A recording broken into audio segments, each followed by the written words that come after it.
જ્યાં થાનગઢ નગરપાલિકાના 16 સભ્યો એકાએક ગાયબ થઈ ગયા છે। પ્રમુખ ઉપપ્રમુખની ચૂંટણી પહેલા જ પાલિકાના ચૂંટાયેલા સદસ્યો ગુમ થઈ ગયા છે।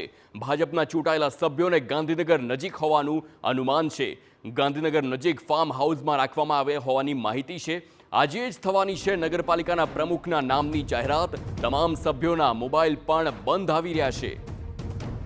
સંવાદદાતા સાજિદ બેલીમ ફોનલાઈન પર છે। સાજિદ, જે તમામ ગાયબ થઈ ગયા છે તેવી માહિતી સામે આવી છે, શું છે વધુ વિગતો?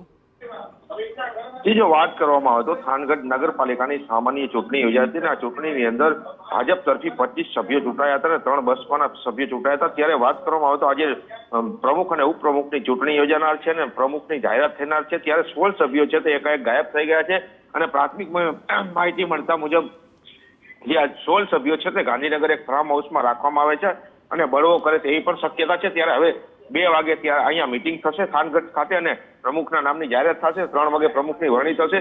ત્યારે હવે આ 16 સભ્યોને ક્યારે આવે છે અને કોણ ક્યાં ગુમ કર્યા છે તે હાલ તો ટોક ઓફ ધી ટાઉન બન્યું છે ને હાલ 2 વાગે આ સભ્યો ક્યાં હાજર થાય છે અને બળવો થાય છે કે કેમ તે પણ જોવું રહ્યું। જી આભાર સાજિદ સમગ્ર માહિતી બદલ।